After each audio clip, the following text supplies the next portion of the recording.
Bueno, ahora vamos a continuar con la presencia del señor Daniel Larraché en su carácter de secretario de Planificación Estratégica y Administración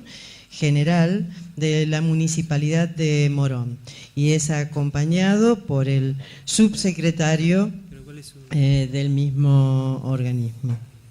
el señor Pablo Itzkovich. Buenas tardes a todos, a todas. En primer lugar, agradecer la invitación al Colegio de Arquitectos de la Zona 9 para venir a contar un poco la experiencia que venimos desarrollando en este sentido, obviamente a un nivel mucho menor que el que pretende la ley, el proyecto de ley que acaba de presentar la diputada, sino que vamos a hablar directamente desde el escalón inferior, digamos, desde la gestión de un municipio, pero que en términos de competencia sobre los usos del suelo, creo que son los municipios, los gobiernos locales, los que por el ordenamiento legal vigente y por una cuestión de competencias, tenemos mucho que aportar y que decir en este sentido. Y nos parece importante que la discusión de la norma se haga siempre viéndola desde la perspectiva del proceso de gestión de la misma, porque una norma en sí misma no resuelve los problemas de gestión, no resuelve los problemas políticos de la gestión de la norma. Y nosotros puntualmente vamos a hacer una apreciación, digamos, desde nuestro lugar territorial, que tiene, digamos, la particularidad de ser un municipio que está dentro del área metropolitana de la Ciudad de Buenos Aires, un conurbano, un área metropolitana que hoy tiene una dimensión, es una de las ciudades más grandes del mundo, y con todas las problemáticas que esto significa. Por lo tanto, entendemos, digamos, como primera cuestión, nos parece que cuando discutimos las leyes de suelo, y en este caso sería la primera observación que queremos plantear, tal vez en particular sobre el 8912, que no se diferencia muchas veces cuando se habla del suelo, y se habla en general, no se diferencia las distintas realidades existentes, y no es lo mismo el suelo en un área metropolitana como puede ser el área metropolitana de Buenos Aires, no es lo mismo en una gran ciudad como puede ser Mar del Plata, Bahía Blanca, no es lo mismo el uso del suelo en una ciudad, en un pueblo rural dentro de la llanura de la provincia de Buenos Aires, por ejemplo, o en Tierra del Fuego, digamos, con diferencias climáticas inclusive que hay que tener en cuenta en muchos sentidos. Lo cierto es que nosotros venimos, digamos, en un proceso desde hace ya más de 10 años en el cual asumimos una responsabilidad de gobierno en un municipio que tenía, digamos, todos los vicios de la gestión política, si se quiere, más asociada a la corrupción, y esto tiene mucho que ver con las cuestiones de uso de suelo, porque una ley perfecta, cuando es vulnerada con la vía de excepción, se vuelve absolutamente ineficiente. Y en nuestro caso, creo que lamentablemente Morón era el paradigma de esto. Por lo tanto, por eso hacemos mención, digamos, de dónde venimos. En ese sentido, tuvimos la necesidad, digamos, de marcar algunos ejes centrales de lo que tenía que ver, digamos, el proceso de gestión con el cual encarábamos el municipio. Y esto tenía que ver con la transparencia en los aspectos de gobierno, con la eficiencia en la prestación de los servicios que brinda el municipio, en la equidad en esta asistencia y en la participación de los actores en el momento de la toma de decisiones. Y estos principios rigen todo el proceso y en este caso, digamos, también de uso y aplicación de las normativas vinculadas con el uso del suelo. Y resolver las problemáticas del suelo, como bien escuchaba, se hablaba hoy a la mañana, no es un problema técnico, es un problema técnico-político, es un problema de gestión, es un problema centralmente de gestión de la ciudad, y no se resuelve solamente con una norma, sino que se resuelve con un marco normativo, con un conjunto normativo que abarca muchos aspectos del desarrollo digamos, de la ciudadanía, de la ciudad, del territorio, de las cuestiones económicas, de las cuestiones políticas, y que tienen que tener por lo menos estos 4 ejes que marcamos como la línea directriz. Entonces, desde aquí es que vamos, desde este marco conceptual, vamos a acercar algunas ideas de lo que hemos hecho en estos años, que tiene que ver, digamos, sobre todo queríamos contar la experiencia, digamos, de una herramienta de gestión, de un aspecto de esto que tiene que ver con el plan estratégico, como herramienta, digamos, para gestionar y para poner, si se quiere, el horizonte del desarrollo de una ciudad, de una comunidad, de una zona, y de una ciudad que está, digamos, que lo hemos hecho en el marco del 8912, porque en definitiva estamos discutiendo si el 8912 debe ser o no modificada, cómo, si todo, si en parte. Por lo tanto, nos parece bueno aportar algunas ideas a esta reflexión. Bueno, decíamos, la primera cuestión, nos parece importante, sí, por lo menos modificar esta concepción, digamos, de diferenciar las distintas tipos, digamos, de ciudad y de urbanizaciones, porque es una cuestión que no está tenida en cuenta, y cuando se habla de uso de suelo se corre siempre el defecto de pensar de la urbanización en términos, digamos, del espacio vacío al lleno. Y lo cierto es que nosotros tenemos ciudades que ya están construidas, y que esas ciudades que ya están construidas tienen que tener normas y horizontes de desarrollo y de crecimiento y de reutilización que no están previstas, porque la lógica siempre es cómo hacemos para urbanizar nuevos suelos, y no cómo hacemos para reurbanizar los suelos ya urbanizados. Es un problema que deberíamos incorporar a la concepción, digamos, de las normas. En ese sentido, el plan estratégico, que en definitiva un plan estratégico es un conjunto de proyectos estratégicos, es un plan de acción, no es un libro muy bien presentado, sino que es justamente, digamos, una guía para la acción política, para la acción de la gestión del gobierno de una ciudad,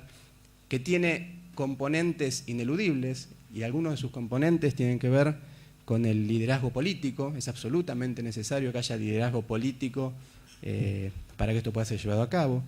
Tiene que haber absolutamente, junto con ese liderazgo político, participación comunitaria. Uno de los conceptos que hay que romper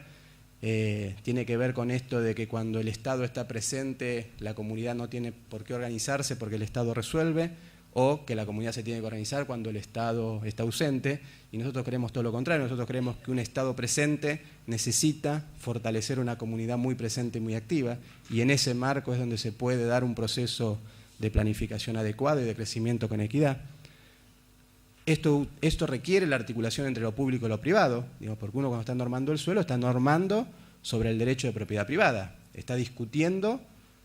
a favor o en contra, siendo equitativo o inequitativo en el proceso, digamos, de la renta sobre el suelo. Y en definitiva estamos discutiendo el derecho de propiedad y el valor del derecho de propiedad.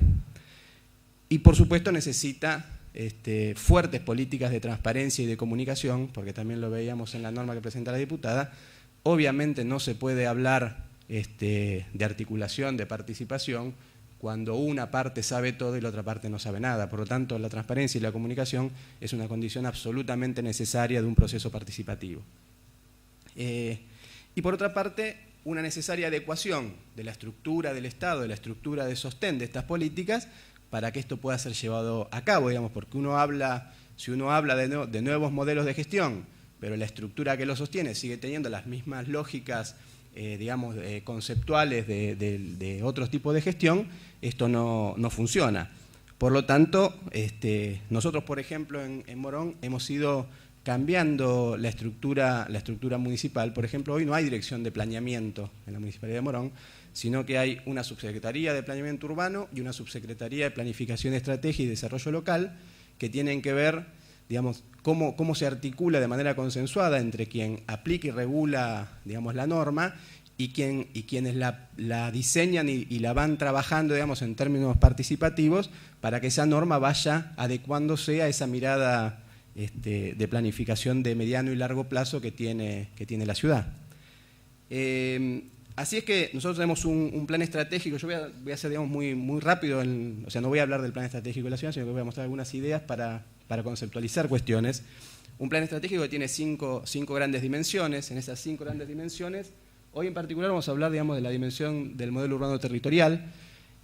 donde hay, digamos, 5 programas, y uno de ellos tiene que ver justamente con los programas vinculados con la normativa urbana, porque teníamos que ayornar, cuando se presentó el plan estratégico y pensábamos cómo en este caso, en nuestro caso, nuestra ciudad que está plenamente urbanizada y que teníamos que encontrar la manera, digamos, de reutilizarla, una ciudad que tenía que ser reconstruida sobre lo existente, tenía que tener, en primer lugar, digamos, una adecuación del código urbano, que venía de los años 80, que tenía que ser hecha, digamos, con una lógica, digamos, de construcción de esta normativa que tenía que tener incorporado ya en su propio proceso de definición estas concepciones, digamos, de participación, de transparencia, de comunicación. Y es así que fuimos trabajando, digamos, en la comisión permanente de modificación de código, definiendo los usos del suelo para el territorio, cuáles eran, digamos, los puntos que teníamos, por un lado, lugares que nosotros entendíamos que teníamos que proteger y cuidar, por otro lado, lugares que teníamos que recuperar, reutilizar y poner en valor, poder detectar cuáles eran las potencialidades, cuáles son las potencialidades, digamos, de nuestro territorio y dónde queríamos hacer eje para el desarrollo y para el crecimiento.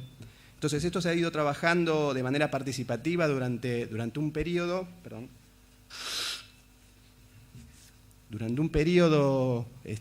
muy largo de tiempo, en el cual las modificaciones del código, también esto es importante, digamos, cuando uno modifica código está modificando la propiedad de cada uno de los actores de la ciudad. Por lo tanto, las modificaciones de código tienen que ser, en primer lugar, absolutamente comunicadas, tienen que ser informadas a tiempo, discutidas previamente a su aplicación, tiene que tener un margen, digamos, entre que se discute y se ponen en la práctica y se ejecutan, porque estamos modificando condiciones sustanciales de la vida de la ciudad. Y en este trabajo empezamos a incorporar también a la modificación de código, más allá, digamos, de las cuestiones espaciales territoriales, cuestiones, digamos, de incorporar algunas cuestiones normativas de herramientas de gestión que en gran parte coinciden, digamos, con muchos de los conceptos que se han hablado acá, porque hemos incorporado conceptos vinculados con FOT diferenciados, con captaciones de plusvalía, con los proyectos urbanísticos, con los convenios urbanísticos, con derechos de construcción diferenciados. Ahora vamos más en detalle rápidamente a contarles un poco de eso. Pero en definitiva, la siguiente, Pablo. La modificación de código, de este lado tienen el código anterior, del otro lado el código nuevo. Obviamente no es que ha cambiado, como se aprecia, digamos, a primer golpe de vista, no es que cambió digamos, de la noche a la mañana, sino que lo que tiene es una adecuación, justamente por esta cuestión. Esto ya existe, por lo tanto sería una barbaridad pensar, como decía la diputada, que no sea un proceso gradual donde uno va marcando, digamos, cómo esto va sucediendo. Y esto ha ido logrando, con el correr del tiempo y la aplicación, sus frutos se van viendo con el correr de los años. Recién hoy estamos en una etapa, digamos, inicial de visualización de los frutos, digamos, de las modificaciones introducidas. Arrancamos allá por el 2002-2003 y las últimas modificaciones de código convalidadas son del año 2008. Cumpliendo con la ley 8912, cumpliendo con los procesos que marca la ley, entendiendo que tenemos como municipio la posibilidad dentro del marco de la ley de encarar este tipo de soluciones y de normativas, digamos, muchas de las cosas que hoy se han discutido aquí, que son preocupación y que están expresadas en el proyecto que hablaba recién la diputada, se llevan a la práctica y se pueden llevar a la práctica con el marco legal vigente. Algunas tienen más discusión, más problemas, pero sobre todo tiene que haber voluntad política de que sean ejecutadas. Otra cuestión que pareciera ser menor, pero que vale la pena, y sobre todo en este ámbito, plantearlas. En Morón nunca dimos una vía de excepción en estos 10 años. No se ha dado una vía de excepción a obra nueva. La única excepción que está regulada en el Consejo Deliberante tiene que ver con las excepciones vinculadas con la regularización de situaciones existentes, porque recibimos una ciudad completamente descalabrada en este sentido. Entonces, mediante un mecanismo de audiencia pública que está normado, digamos, que tiene todo un sistema por el cual se pueda llegar a la excepción para regularizar y no a la excepción para construir obra nueva. Y eso tiene que ver con voluntad política. No es una norma que diga esto es así. Porque cuando está la norma y se vulnera, lo que decía antes, no tiene norma. Y en ese contexto, a la decisión de cómo se modifica el código, la comisión permanente que trabaja en el tema también tenía mucho que ver allí, porque está siempre la discusión de son los grupos más concentrados, son los constructores, la mafia constructora, los que tienen, digamos, como si hubiera, digamos, en la profesión del desarrollador urbano, del arquitecto, del urbanista, algo maquiavélico o lo contrario. Entonces, digamos, lo que era importante que esa comisión, que está conformada por los representantes de los colegios profesionales, por los representantes de las cámaras de comercio, por los representantes de las universidades con sede en el territorio. Se les incorporó un representante efectivo y permanente de cada una de las 7 unidades de gestión comunitarias, o sea, de los vecinos y vecinas que trabajan o tienen la preocupación de la cuestión urbanística en su UGC. Por lo tanto, digamos, hoy la comisión tiene un abanico, digamos, de opinión al momento de asesorar, porque la comisión asesora al departamento ejecutivo para llegar, digamos, a los cambios, a las modificaciones de norma. Hecho esto, el Ejecutivo eleva el proyecto al Consejo Deliberante. El Consejo Deliberante pasa por este proceso que ya está normado de cómo se hace la modificación de código y vuelve a audiencia pública y vuelve, digamos, a una cuestión, digamos, vinculada con la participación y la búsqueda permanente de la participación y la transparencia, hasta que se transforma en norma, se convalida en la provincia de Buenos Aires y recién ahí se empieza a aplicar. Digamos, todo esto tiene un proceso, un largo proceso, que es importante llevarlo a cabo, es importante que ese proceso se siga y se valide y se valore, porque justamente esto es lo que permite, digamos, que los cambios en la normativa urbanística tengan el valor que tienen que tener, que es poner, digamos, el horizonte del desarrollo de la ciudad en un sentido. No sé, Pablo, si vos querés... Hay algunas herramientas en particular que incorporamos al código. Bueno, ahora Pablo les explica más en detalle algunas cuestiones, cómo funciona. Son más técnicas, son más específicas, pero que de nada, como decía, de nada sirven si no hay voluntad política de que se apliquen y se ejecuten. Sí, concretamente,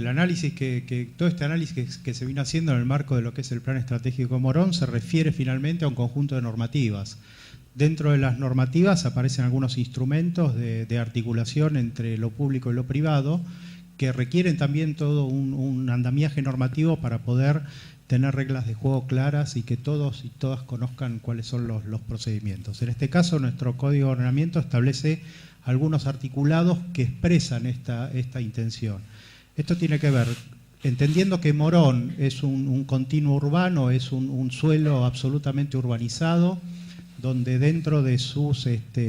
diagnóstico que hicimos fue una escasez de suelo como para poder desarrollar determinados equipamientos, y por otro lado aquellos equipamientos que se instalan en predios de determinada superficie generan algunos impactos, si se quiere, hacia los entornos. A partir de ahí es que nosotros trabajamos con normativas específicas sobre predios mayores a 2.500 metros cuadrados, que para nuestro manzanario es un cuarto de manzana. En este esquema hay todo un procedimiento donde interviene la Comisión de Ordenamiento Urbano y articulación entre propuestas que hacen los emprendedores y el municipio toma, y se va trabajando en conjunto como para poder llegar a algunos proyectos en función de análisis específicos de dónde se van a instalar. Está esto contenido en algunos ejemplos en cuanto a proyectos específicos que ahora vamos a mostrar que se están trabajando en Morón, a partir en algunos casos de propuestas que hacen desarrolladores privados o propios de concursos que llama el municipio como para poder desarrollar y transformar zonas, si se quiere, degradadas o zonas que no están en consonancia con los objetivos del plan. En este caso, nuestro código establece el procedimiento que intentamos hacerlo muy claro. Digo, esto es letra muy clara del código que está en la página web. Hay todo un desarrollo de información pública que tiene el municipio, donde esto es accesible desde cualquier lugar.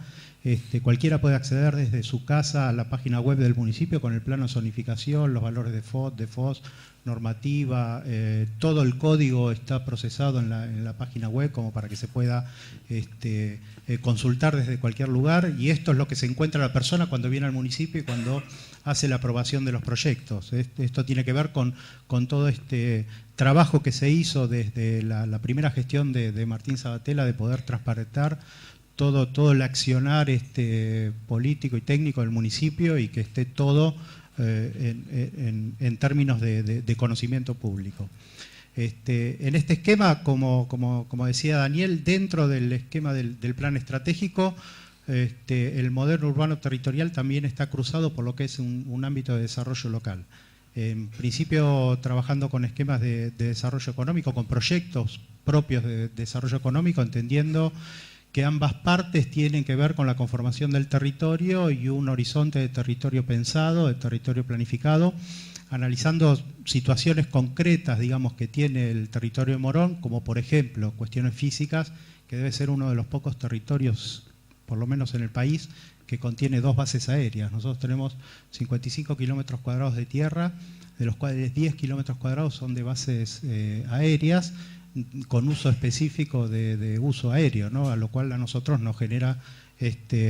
algunas situaciones de conflictos, si se quiere, en cuanto a vecindades, en cuanto a rupturas de trama, en cuanto a accesibilidad de suelo. Ahí las manchas las vemos, ese es el límite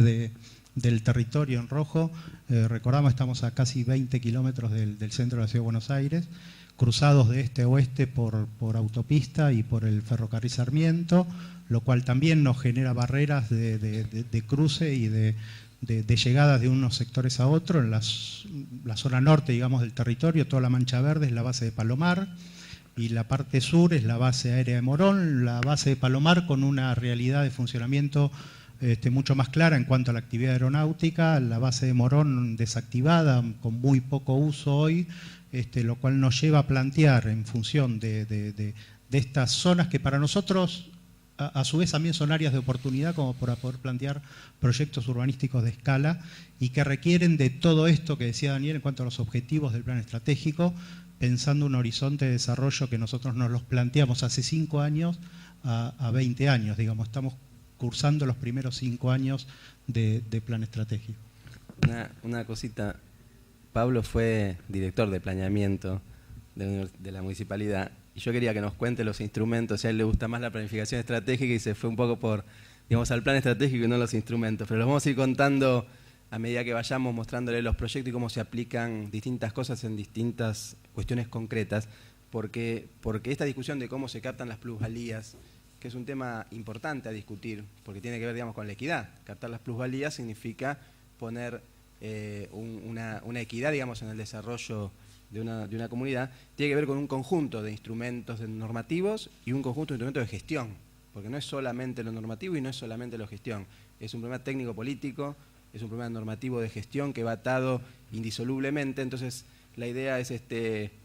la medida que les vamos mostrando rápidamente algunos de los proyectos, les vamos contando cómo se van aplicando distintos instrumentos que incorporamos al código. Así como en el plan, digamos, marcábamos esta caracterización que tiene el municipio plenamente urbanizado, 2 grandes bases aéreas, un sector aquí que tiene que ver con la zona en el medio de la ciudad, que son los playones ferroviarios de Aedo, abandonados desde que el ferrocarril fue cambiando, digamos, se transformó en un ferrocarril solamente de pasajeros y dejó de tener la actividad de carga. Empezamos a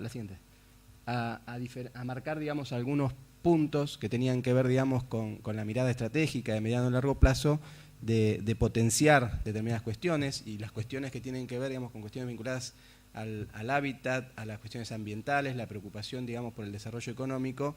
en consonancia, digamos, con el cuidado del ambiente. Entonces, ¿cuál era la estrategia para un municipio del conurbano de Buenos Aires en términos de desarrollo industrial, de desarrollo productivo? Porque es necesario, digamos, no se puede pensar una ciudad si no se piensa en el empleo, si no se piensa, digamos, la ciudad de dormitorio hemos visto que fracasa, que no tiene sentido. Y por otro lado, digamos, el enorme potencial comercial que tiene Morón. Morón es la estación de transferencia de trenes que más boletos vende en el país. Por la estación de Morón pasan 350.000 personas por día. Después de la estación de Retiro y de Constitución, es la estación que más boletos vende en el país. Por lo tanto, esto genera, digamos, una actividad y un potencial económico. En Morón hay 11.000 comercios habilitados y 1.000 industrias aproximadamente, pero en un ámbito totalmente urbanizado, con toda la complejidad que eso tiene, y había que empezar a trabajar en una estrategia de recuperación de espacios urbanos degradados, porque también pasamos, digamos, todo el proceso neoliberal, con el consiguiente, digamos, ese cinturón industrial que era el conurbano y la Ruta 4 que atraviesa Morón, que era el camino de cintura, que era el primer cordón industrial del conurbano, cambió completamente. Las fábricas que allí existían desaparecieron en su totalidad. En los años 90, en algún caso, apareció la figura del shopping, del centro comercial, como sustituto a estos grandes espacios, o directamente en otros casos el abandono. Entonces empezamos a pensar cuál era la estrategia para recuperar estos espacios, para generarlos y ponerlos en valor para la actividad productiva o para la actividad comercial, en función, digamos, de cuidar por otra parte, digamos, a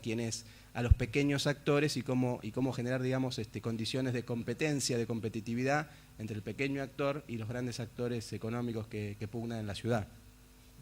Así llegamos, por ejemplo, a los proyectos de los grandes predios, y en esto este que decía, digamos, los playones de Aedo, donde estaba, aparte, lo que se ve aquí arriba, era la vieja Cantábrica, una fábrica metalúrgica que cerró también en los años 90, más lo que era la Eternit, que también cerró, más lo que era la fábrica de tractores, la Deutz, que también cerró. Por lo tanto, digamos, teníamos allí un conjunto de 100 hectáreas industriales en estado de abandono, con los playones ferroviarios y los talleres ferroviarios en estado de abandono, con lo cual había que empezar a pensar cuál era la estrategia, digamos, para poner en valor eso en el centro de la ciudad. Se elaboró, digamos, un criterio, un concepto marco general, y en esto estamos trabajando después sobre la multiplicidad de actores, porque hay tierras que son privadas, tierras que tenían que ver, digamos, con la quiebra de cada una de estas empresas, tierras que son propiedad del Estado Nacional, tierras que todavía están concesionadas a las concesionarias de los ferroviarios. Por lo tanto, había que tener una idea general y después ir sector por sector, pedazo por pedazo, ir trabajándolos, pero no de manera disociada, sino de manera, digamos, asociada a un proyecto general que está expresado, que está conocido, que está discutido con la comunidad, que tiene opiniones, que tiene... también nosotros decimos, lo bueno de estos procesos es que hay mucha discusión, hay muchas opiniones, porque en la ciudad hay muchas miradas, no hay una sola forma técnica correcta de hacer la ciudad. La ciudad justamente es ese conflicto permanente y el ejercicio del gobierno tiene que ver, digamos, con lograr, digamos, los consensos necesarios para que esto se desarrolle. Por otro lado, la base de Morón, como decía Pablo, también, digamos, es un lugar de oportunidad, una base que quedó desafectada del sistema de transporte aéreo de la Fuerza Aérea y se transformó casi en una base fantasma. Hoy vuelve a tener alguna utilización en función, digamos, de la aparición de la ANAC y que se trasladó allí mucha la actividad aerocomercial pequeña y de escuelas de vuelo por el cierre del aeropuerto de Don Torcuato. Por lo tanto, digamos, hoy tenemos posibilidades de empezar a pensar en un uso civil de la base aérea de Morón. Pero también se planteó, en este caso con el Ministerio de Defensa, con la Fuerza Aérea, un convenio marco, un convenio, digamos, que tenía que ver con la utilización y con la puesta en valor de muchas de esas hectáreas y sobre todo dos cuestiones que tenían que ver con la ciudad y con la misma pista y con la misma Fuerza Aérea, que tenía que ver, digamos, con los entornos y la relación entre esa pista abandonada y la ciudad, porque esto era el fin del mundo, era tierra de nadie, era la nada, donde terminaba la ciudad, y para la Fuerza Aérea, para la pista, o para quien administre ese lugar aeronáutico, era un peligro, porque, digamos, con la gente pudiendo acceder a lugares donde hay una actividad aérea. Por lo tanto, se llegó a un convenio marco y hoy estamos trabajando en cada uno de estos distintos proyectos de manera coordinada para ir, en muchos casos, recuperando espacios públicos, urbanizando, generando algunos equipamientos comunitarios, transformando, digamos, distintas acciones que tienen que ver con las necesidades que fuimos detectando en el conjunto de la comunidad, que se van desarrollando de manera articulada dentro de estos grandes proyectos que los engloban. Por otro lado, otro gran proyecto tiene que ver, digamos, con el centro, lo que decíamos, el centro comercial a cielo abierto de Morón, este enorme centro comercial que tiene, por la cantidad de gente que pasa y por el volumen de negocios que hay, tiene en términos económicos un potencial y una realidad, en muchos casos, y cuando viene gente a ver gente, digamos, de afuera que no conoce la zona, se asombran de los valores que tiene en términos comerciales el metro en Morón, en muchos casos mucho más caro que un shopping. Justamente, digamos, por esta... Y para nosotros hay que ese valor hay que recuperarlo y hay que hacerlo parte de la ciudad. Entonces se hizo una ordenanza donde se creó el centro comercial a cielo abierto, se declaró de utilidad pública y obligatoriedad. Estamos reformando las veredas, las calles, la tipología, digamos, de las fachadas de los comercios para unificarlos. Con la Cámara de Comercio Local estamos articulando acciones desde cuponeras de descuentos. Ahora estamos trabajando con los bancos para ver si puede haber una tarjeta de crédito con descuentos, así como uno va al shopping o al supermercado tal y tiene tal día un descuento, que lo tenga en el centro comercial de Morón, por ejemplo. Y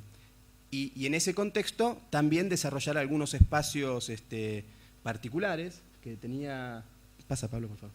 Así, bueno, cómo vamos reformando y uniformando las veredas. Y dentro del área central de Morón, la siguiente, un lugar muy particular, digamos, entre los tribunales, que es lo que se ve detrás de la cancha, y el centro de la ciudad, que es lo que se ve acá abajo. Aquí, este es el Palacio Municipal. Por lo tanto, digamos, y la estación está ahí a una cuadra, pero aparecía, digamos, la cancha del Club Deportivo Morón, generando, digamos, un problema en términos urbanísticos. Entonces empezamos a trabajar con la institución, empezamos a trabajar con la comunidad en un proceso participativo, a pensar cómo podíamos generar valor para que esta cancha pueda ser trasladada a ese lugar y este lugar incorporado al centro comercial de la ciudad. Con la preocupación, por supuesto, de la Cámara. ¿Cuál es la lógica que uno imagina cuando tiene 22.000 metros a 1 cuadra o a 2 cuadras del centro de la ciudad? Y es fabuloso para hacer un shopping, un lugar bárbaro. Entonces, bueno, nosotros dijimos, eso es justamente lo que no queremos que suceda. Pero lo cierto es que para poder hacer un proyecto de esta envergadura, uno tiene que entender que económicamente hay que lograr una ecuación que dé resultado, porque si no lo que iba a pasar es que va a quedar la cancha ahí y esto no va a suceder. Convocamos primero a una asamblea en el club para proponerles la idea y que aprueben el proyecto de traslado. En segunda instancia se les propuso distintas alternativas de relocalización para la cancha y se pensó, ahora en una filmada más adelante lo vamos a mostrar, se pensó en una textil, justamente en una de las empresas abandonadas, la Textil Castelar, que está ahí a pocas cuadras del centro, 4,5 hectáreas, o sea, duplican su superficie a muy pocas cuadras y recuperamos un espacio abandonado. Se convocó a un concurso de proyectos, de ideas, a un concurso público, en el cual se presentaron distintas opciones, se seleccionó el Consejo Asesor del Intendente, fue el que votó y seleccionó el proyecto que estamos llevando adelante, que es del estudio Vila Sebastián Vila. Es un estudio que, entre otras cosas, en su currícula tiene el haber diseñado todos los parques de Puerto Madero, un estudio que tiene, más allá de haber trabajado en Puerto Madero, una preocupación muy grande por el espacio público, por la recuperación y validación de lo público. Eso se valoró fuertemente y este es el proyecto, digamos, que se está hoy presentando, que ocuparía el espacio donde estaba la cancha. Pásalas más rápido. Tiene que ver, digamos, con recuperar sobre todo espacio público, continuar la avenida Rivadavia. La avenida Rivadavia es la ruta 7, es la calle más larga de la Argentina probablemente, y termina en Morón contra el paredón de la cancha. Bueno, estamos intentando prolongarla y en algún momento cuando llegue el soterramiento del ferrocarril poder continuarla por sobre la vía y que tenga continuidad espacial. Se vuelve a conformar la manzana, se gana, digamos, un espacio público, se trabaja sobre un proyecto, digamos, que tiene alrededor de 100 locales comerciales a la calle, o sea, se recupera el concepto y se amplía claramente el concepto de centro comercial a cielo abierto, que es lo que venimos trabajando, y en esto, digamos, hemos ido avanzando en conjunto con la Cámara de Comercio, y el lugar al cual va a ser trasladado, pasa más rápido. Esto, digamos, la vieja Textil Castelar, donde la idea, digamos, es que el club tenga todas las instalaciones y que todo el dinero necesario para que esto pueda ser llevado a cabo sale del emprendimiento que los privados van a hacer. O sea, el municipio lo que hace es el marco normativo, junta a los distintos actores, hicimos un llamado público, una presentación pública, había que hacer una ley, porque la cancha era una donación de la provincia de Buenos Aires al club con cargo deportivo. Trabajamos mucho para que el año pasado la Cámara Provincial, senadores y diputados votaran la ley, se aprobó la ley y nos dieron la posibilidad del traslado. A partir de ahí se convocó a los distintos desarrolladores e inversionistas. Hacia mayo de este año logramos conformar un grupo que sería el primer grupo inversor que podría llevar adelante el emprendimiento en este marco. Y bueno, estamos trabajando, digamos, en esto. Entonces, aquí estamos captando plusvalías desde muchos sentidos, porque, digamos, en primer lugar estamos logrando, digamos, resolver cuestiones que tenían que ver, digamos, con la recuperación de la ciudad, ¿no? Ese centro comercial que veía complicado por la cancha y por la actividad y por lo que significa la cancha en ese lugar. Para la institución, para el club, poder crecer al doble de su tierra y tener todo el equipamiento que hoy no tiene. Para la ciudad, ampliar en 100 y pico de locales comerciales la oferta del centro comercial. La construcción de viviendas, de departamentos, digamos, para que haya un área de expansión en términos de la ciudad. Entonces estamos recuperando en plusvalía, más allá, digamos, después los instrumentos puntuales que, ahora después les contaremos en otro proyecto, cuando es más del 4º piso, los derechos de construcción se van incrementando de manera proporcional, una cantidad de cosas que tienen que ver para cualquier proyecto, no para este en particular. Aplica obviamente para este también, pero digamos, tiene que ver con todos los proyectos. Pero entendemos, digamos, que un proyecto de este tipo, de articulación público-privada, que surge desde la iniciativa del Estado, pero que no pone el Estado municipal no pone ni un peso en este proyecto, y sí se obtienen las calles, la cesión de espacio público, la cesión de parque, todo eso es parte, digamos, de que los privados, que obviamente van a hacer un negocio, porque también es cierto, la articulación público-privada tiene que entender que el privado busca hacer negocio, y está bien que así sea, y está bueno que sea un buen negocio, pero ese buen negocio tiene que tener una contrapartida, digamos, a lo público, y que se contrapone claramente a la lógica tradicional, digamos, en este caso del shopping. o de la otra propuesta que tenía que ver, digamos, también con la otra forma de construir proyectos de esta envergadura, que tiene que ver con lo asociado al juego, el casino con todo lo que tiene alrededor, o el bingo con todo lo que tiene alrededor, que es la otra forma que hoy hay en la Argentina como grandes desarrollos urbanísticos. Después otro de los, yo no sé si por tiempo, porque nos entusiasmamos y vamos. Podemos cubrir que va a haber una manifestación que no se hace la profesora González, lamentablemente, porque la tarea disciplinar por problemas de salud, así que ustedes... Bueno, si no los aburrimos, yo la verdad que, discúlpenme, pero estoy bastante engripado, pero no quería dejar de venir porque la verdad me parecía interesante, por supuesto, aceptar la invitación y muy interesante poder venir a contarles un poco nuestra experiencia. ¿Sí? Con respecto a este emprendimiento, el de la cancha de Morón, ¿ya está aprobado con la temática? ¿Ya se ha hecho, digamos, ya está en vías de ejecución todo este proyecto? Sí, a ver, hoy tenemos, lo que se hizo previamente tenía que ver con armar un enorme rompecabezas. El club, a través de asambleas, aprobó los equipamientos que pedían, las condiciones, el lugar de instalación, digamos, las condiciones sobre las cuales estarían dispuestos a mudarse. Después, en términos urbanísticos, hicimos las modificaciones de código necesarias, digamos, para la ampliación, que no tiene que ver con ninguna cosa excepcional, sino que lo que se hizo fue ampliar hacia ese lugar, que era un lugar de uso específico, porque era una tierra que en los años 50 era una tierra vacante del gobierno provincial y no tenía zonificación. Se le puso la misma zonificación que el área central de Morón, por lo tanto, digamos, no tiene alguna cuestión especial. Se hizo esa modificación, se aprobó y se aprobó en la última modificación de código, esto hace 2 años y algo atrás. Luego se hizo el proyecto, esto que le decía, el proyecto de arquitectura tanto para el club como para la ciudad. Eso nos permitió después llegar a la ley, se votó la ley, se promulgó. Eso nos permitió convocar a los inversores. Hoy hay inversores, digamos, dispuestos a hacer. Hoy lo que estamos concretamente están en el armado más finito entre los inversores, el club, los dueños de la tierra. El dueño de la tierra es Coto. Coto, que cuando llegamos a la gestión había comprado esa tierra para hacer su supermercado como tradicionalmente hace, y por aplicación de la norma que existe no pudo hacerlo. O sea, simplemente lo que le dijimos es acá hay que cumplir la norma, y la norma no permitía, en aquel momento creo que hablaba de una superficie comunal de 14.000 metros cubiertos y no daba, digamos, por la organización, por lo que era Morón. Y hoy que tenemos posibilidad de pensar este proyecto, Coto es parte del emprendimiento y se queda, digamos, con capacidad constructiva en el área central para poner, digamos, dentro del marco de la ley provincial, un supermercado. Él dice, bueno, yo pongo un supermercado en el área central dentro del marco de la ley provincial,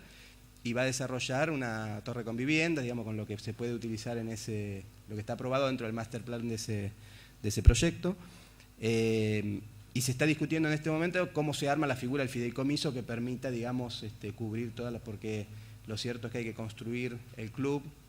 antes de que... O sea, el club sigue jugando en su cancha mientras se construye el nuevo, en la tierra nueva. Eso genera, digamos, una cantidad, todavía falta una cantidad de acciones que tenemos la idea de que hacia fin de año las vamos a tener resueltas, y el año que viene la expectativa es en marzo poder iniciar obras. ¿Qué superficie tiene eso, digamos, el total del predio?